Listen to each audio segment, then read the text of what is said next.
Hello everyone, welcome back to my cooking vlog. ಇವತ್ತು ಭಾನುವಾರದ lunch preparation ವ್ಲಾಗ್ನ ನಿಮ್ಮ ಜೊತೆ ಶೇರ್ ಮಾಡ್ತಾ ಇದ್ದೀನಿ. ಮಧ್ಯಾಹ್ನದ ಊಟಕ್ಕೆ ಸ್ವಲ್ಪ ಸ್ಪೆಷಲಾಗಿ ಏನಾದರೂ ಮಾಡೋಣ ಅಂತ ಅಂದ್ಬಿಟ್ಟು ವೆಜಿಟೇಬಲ್ ಬಿರಿಯಾನಿಗೆ ಎಲ್ಲ ರೆಡಿ ಮಾಡಿ ಇಟ್ಕೊಂಡಿದ್ದೀನಿ. ಸೊ ಬಿರಿಯಾನಿ ರೆಡಿ ಮಾಡೋದಕ್ಕೆ ನಾನಿಲ್ಲಿ ಒಂದು 4 ಟೇಬಲ್ ಸ್ಪೂನ್ ಆಗೋಷ್ಟು ಎಣ್ಣೆ ಕುಕ್ಕರ್ಗೆ ಹಾಕಿ ಇಟ್ಟಿದ್ದೀನಿ.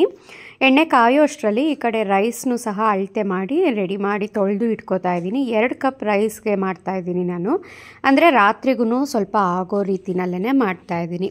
ಎಣ್ಣೆ ಬಿಸಿ ಆಗ್ತಾಯಿದ್ದ ಹಾಗೆಯೇ ಇದಕ್ಕೆ ಹೋಲ್ ಮಸಾಲಾಸ್ ಎಲ್ಲ ಹಾಕ್ತಾಯಿದ್ದೀನಿ. ಅಂದರೆ ಚಕ್ಕೆ, ಲವಂಗ, ಏಲಕ್ಕಿ, ಸ್ಟಾರ್ ಅನೈಸು, ಮರಾಠ ಮೊಗ್ಗು, ಸ್ವಲ್ಪ ಸೋಂಪು, ಜೀರಿಗೆ, ಹಾಗೆಯೇ ಪಲಾವ್ ಎಲೆ ಅದೊಂದು 10 ಸೆಕೆಂಡ್ ಫ್ರೈ ಮಾಡಿದ ನಂತರ ಇದಕ್ಕೆ ಒಂದು 2 ಈರುಳ್ಳಿ ಉದ್ದುದಕ್ಕೆ ಸ್ಲೈಸ್ ಮಾಡಿ ಹಾಕಿದ್ದೀನಿ.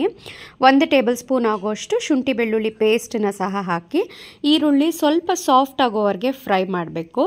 ಈರುಳ್ಳಿ ಫ್ರೈ ಆಗ್ತಾ ಇದ್ದ ಹಾಗೆಯೇ ವೆಜಿಟೇಬಲ್ಸ್ನ ಹಾಕ್ತಾಯಿದ್ದೀನಿ. ತರಕಾರಿ ನಿಮ್ಗೆ ಇಷ್ಟವಾದಿದ್ದನ್ನು ಹಾಕ್ಕೊಳ್ಳಿ. ಇದು ನಾರ್ಮಲ್ ಬೇಸಿಕ್ ತರಕಾರಿಗಳನ್ನ ನಾನು ಹಾಕ್ತಾಯಿದ್ದೀನಿ. ಕ್ಯಾರೆಟ್, ಬೀನ್ಸ್, ಕ್ಯಾಪ್ಸಿಕಮ್ಮು, ಹಾಗೆ ಆಲೂಗೆಡ್ಡೆ. ಬಟಾಣಿ ಇದ್ದರೆ ಖಂಡಿತ ಹಾಕ್ಕೊಳ್ಳಿ, ಅಥವಾ ಯಾವುದಾದ್ರೂ ಹಸಿ ಕಾಳಿದ್ರೂ ಹಾಕ್ಕೋಬೋದು. ಬಟಾಣಿನೂ ಇರಲಿಲ್ಲ, ಹಸಿ ಕಾಳು ಇರಲಿಲ್ಲ. ಸೊ ಹಾಗಾಗಿ ನಾನು ಅವೆರಡನ್ನೂ ಇಲ್ಲಿ ಸೇರಿಸ್ತಾ ಇಲ್ಲ.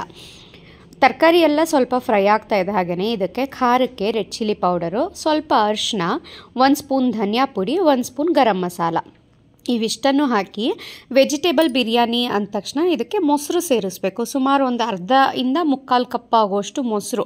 ಸ್ವಲ್ಪ ಹುಳಿ ಇತ್ತು ಅಂದರೆ ಮೊಸರು ಇನ್ನೂ ಟೇಸ್ಟಾಗಿ ಬರುತ್ತೆ. ಸೊ ನಾನು ಒಂದು 1/2 ಕಪ್ ಆಗೋಷ್ಟು ಮೊಸರನ್ನ ಹಾಕ್ತಾಯಿದ್ದೀನಿ. ಇದು ಕಡ್ದಿರೋ ಅಂಥ ಮೊಸರು, ಅಂದರೆ ಯೂಶ್ವಲಿ ಪ್ಯಾಕೆಟನ್ನು ಓಪನ್ ಮಾಡಿ ಹಾಗೆ ಇಟ್ಟಿರಲ್ಲ ನಾನು, ಸ್ವಲ್ಪ ಕಡ್ದುಬಿಟ್ಟು ಇಟ್ಟಿರ್ತೀನಿ ಗಟ್ಟಿ ಗಟ್ಟಿ ಎಲ್ಲ ಹೋಗಲಿ ಅಂತ. ಹಾಗಾಗಿ ಸ್ವಲ್ಪ ಅದು ನೀರು ಥರನೇ ಆಗಿದೆ. ಒಂದು 1/2 ಕಪ್ ಮೊಸರನ್ನ ಹಾಕಿ ಅದು ಎಣ್ಣೆ ಬಿಟ್ಕೊಳ್ಳೋವರೆಗೂ ನಾವು ಚೆನ್ನಾಗಿ ಅದನ್ನು ಫ್ರೈ ಆಗಲಿಕ್ಕೆ ಬಿಡಬೇಕು. ಅದೊಂದು ಸ್ವಲ್ಪ ಹೊತ್ತು ಟೈಮ್ ತೊಗೊಳುತ್ತೆ, ಅಂದರೆ ಎಣ್ಣೆ ಬಿಟ್ಕೊಳ್ಳೋ ಅಷ್ಟರಲ್ಲಿ ನಾನು ಶಾವಿಗೆ ಪಾಯಸಕ್ಕೆ ಎಲ್ಲ ಆ ಕಡೆ ರೆಡಿ ಮಾಡ್ಕೋತಾ ಇದ್ದೀನಿ. ಇವತ್ತು ಸಂಡೇ ಆಗಿರೋದ್ರಿಂದ ಬಿರಿಯಾನಿ ಜೊತೆಗೆ ಏನಾದರೂ ಒಂದು ಸ್ವಲ್ಪ ಸ್ವೀಟ್ ಇದ್ದರೆ ಚೆನ್ನಾಗಿರುತ್ತೆ ಅಂತ ಅಂದ್ಬಿಟ್ಟು ಹಬ್ಬಕ್ಕೆ ತಂದಿದ್ದಂಥ ಕೆಂಪು ಕಲ್ಸಕ್ಕರೆ ಇತ್ತಲ್ಲ, ಅದರಲ್ಲಿ ಶಾವಿಗೆ ಖೀರನ್ನ ಮಾಡ್ತಾಯಿದ್ದೀನಿ. ಇಲ್ಲಿ ನೋಡಿ, ಮೊಸರು ಹಾಕಿದ ಮೇಲೆ ನೀಟಾಗಿ ಅದು ಎಣ್ಣೆ ಬಿಟ್ಕೊಳ್ಳೋವರೆಗೂ ನಾನು ಚೆನ್ನಾಗಿ ಅದನ್ನು ಫ್ರೈ ಮಾಡಿದ್ದೀನಿ. ಅದು ಎಣ್ಣೆ ಬಿಟ್ಕೊಂಡಿದ್ದಾದ ನಂತರ 2 ಕಪ್ ಅಳತೆ ಅಕ್ಕಿಗೆ 4 ಕಪ್ ಅಳತೆ ನೀರನ್ನು ಸೇರಿಸ್ಬೇಕು. ಇನ್ನೊಂದು ಸ್ವಲ್ಪ ಸಾಫ್ಟ್ ಬೇಕು ಅಂದರೆ ಇನ್ನೊಂದು 1/4 ಕಪ್ ಆಗೋಷ್ಟು ಎಕ್ಸ್ಟ್ರಾ ನೀರನ್ನು ಹಾಕೋಬೋದು. ಆದರೆ ಜಾಸ್ತಿ ಕ್ವಾಂಟಿಟಿ ಮಾಡ್ತಾ ಇರೋದ್ರಿಂದ ಪರ್ಫೆಕ್ಟಾಗಿ ಬರುತ್ತೆ. ನೀವೇನಾದರೂ ಕಡಿಮೆ ಹಾಕ್ಕೊಂಡಿದ್ರೆ ಮಾತ್ರ ಸ್ವಲ್ಪ ಜಾಸ್ತಿ ನೀರನ್ನು ಹಾಕ್ಕೊಳ್ಳಿ. ರುಚಿಗೆ ತಕ್ಕಷ್ಟು ಉಪ್ಪು, ಸ್ವಲ್ಪ ಕೊತ್ತಂಬರಿ ಸೊಪ್ಪು, ಹಾಗೆಯೇ ಕಸೂರಿ ಮೇಥಿನ ಹಾಕಿ ಅದು ಸ್ವಲ್ಪ ಕುದಿ ಬರೋವರೆಗೂ ಬಿಡಬೇಕು. ಹಾಗೆಯೇ ಈ ಕಡೆ ನಾನು ಶಾವಿಗೆ ಖೀರಿಗೆ ಒಂದು 2 ಹಿಡಿ ಆಗೋಷ್ಟು ಶಾವಿಗೆ ತೊಗೊತಾ ಇದ್ದೀನಿ. ತುಂಬ ಜಾಸ್ತಿ ಬೇಡ, ತುಂಬ ಜಾಸ್ತಿ ಆಗೋದಷ್ಟು ಶಾವಿಗೆ ಖೀರ್ ಥರ ಇರಲ್ಲ, ಹಲ್ವಾ ಥರ ಆಗಿಬಿಡುತ್ತೆ ಅದು ತಣ್ಣಗಾದ್ಮೇಲೆ. ಹಾಗಾಗಿ ನೋಡಿಕೊಂಡು ಕಡಿಮೆ ಕ್ವಾಂಟಿಟಿನಲ್ಲೇ ಮಾಡ್ಕೊಳ್ಳಿ. ತಣ್ಣಗಾದ ನಂತರ ಅದು ಪರ್ಫೆಕ್ಟಾಗಿ ಖೀರಿನ ಹದಕ್ಕೆ ಬಂದಿರುತ್ತೆ. ಅದು ಬಿರಿಯಾನಿಗೆ ನೀರು ಕುದಿ ಬರೋ ಅಷ್ಟರಲ್ಲಿ ಈ ಕಡೆ ಶಾವಿಗೆ ಪಾಯಸಕ್ಕೆ ನಾನು ಸ್ವಲ್ಪ ತುಪ್ಪ ಹಾಕ್ಕೊಂಡು ದ್ರಾಕ್ಷಿ ಗೋಡಂಬಿನ ಹುರಿದು ತೆಗೆದಿಟ್ಕೋತಾ ಇದ್ದೀನಿ. ಇದೆಲ್ಲ ಸೈಡ್ ಬೈ ಸೈಡ್ ನಾವು ಈ ರೀತಿ ಬೇಗ ಮಾಡ್ಕೋತಾ ಇದ್ದರೆ ಎರಡೂ ರೆಸಿಪಿನ, ಎರಡೂ ಅಡುಗೆಗಳನ್ನ ಬೇಗ ಒಂದು ಅರ್ಧ ಗಂಟೆ ಒಳಗಡೆನೆ ಮಾಡಿಬಿಡ್ಬೋದು. ದ್ರಾಕ್ಷಿ ಗೋಡಂಬಿ ಹುರಿದಿದ್ದಾದ ನಂತರ ಹಾಗೆಯೇ ಶಾವಿಗೆನೂ ಸಹ ನೀಟಾಗಿ ಹುರ್ಕೋಬೇಕು.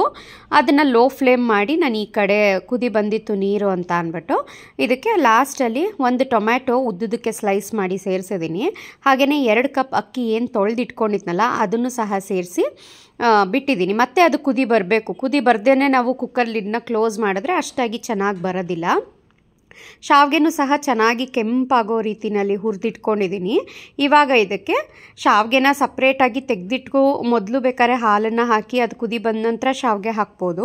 ಇಲ್ಲ ಶಾವಿಗೆಗೇ ಈ ರೀತಿ ಹಾಲನ್ನು ಹಾಕಿ ಒಟ್ಟಿಗೆ ಕುದಿ ಬರೋವರೆಗೂ ಅದು ಶಾವಿಗೆ ಸಾಫ್ಟ್ ಆಗೋವರೆಗೂ ಬೇಯೋದಕ್ಕಾದರೂ ಬಿಡ್ಬೋದು. ಯಾವ್ದು ರೀತಿನಾದರೂ ಮಾಡ್ಬೋದು.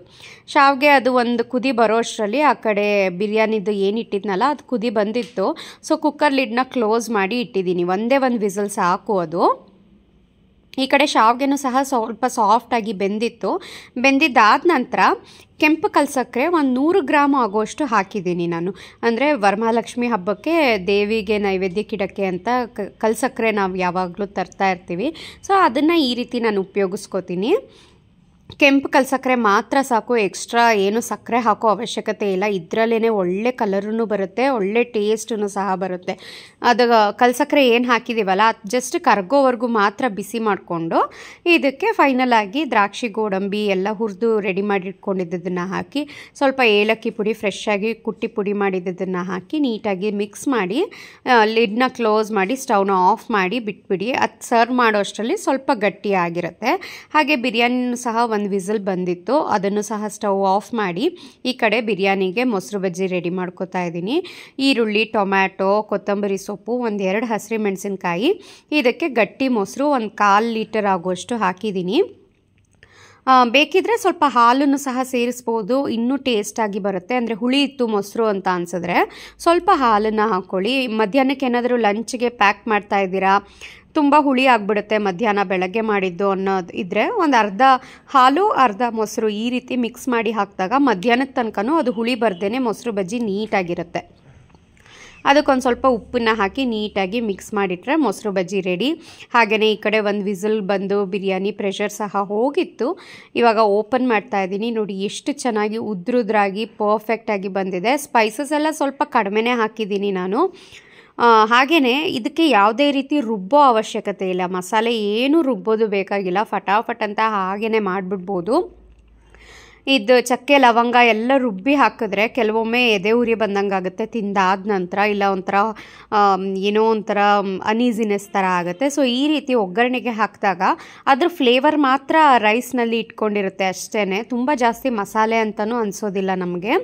ನೋಡಿ ಪರ್ಫೆಕ್ಟಾಗಿ ಕುಕ್ ಆಗಿದೆ, ಉದ್ರುದ್ರಾಗಿ ಬಂದಿದೆ. ಹಾಗೆಯೇ ಸ್ಟೀಲ್ ಪ್ರೆಷರ್ ಕುಕ್ಕರ್ ತಳನೂ ಸಹ ಹಿಡ್ದಿಲ್ಲ, ನೀಟಾಗಿದೆ.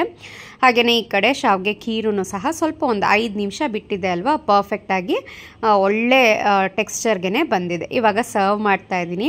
ಸಂಡೇ ಅಂದ ತಕ್ಷಣ ಯೂಶ್ವಲಿ ಅನ್ನ ಸಾಂಬಾರೇನಾ ಅಂತ ಅನಿಸುತ್ತೆ, ಯಾಕೆಂದರೆ ಬೆಳಗ್ಗೆ ತಿಂಡಿಗೆ ನಾನು ಹಿಂದಿನ ದಿನ ಮಾಡಿದಂಥ ದೋಸೆ ಹಿಟ್ಟನ್ನೇ ಸ್ವಲ್ಪ ಅದಕ್ಕೆ ಚಿರೋಟಿ ರವೆ ಹಾಕಿ ದೋಸೆ ಮಾಡಿದ್ದೆ.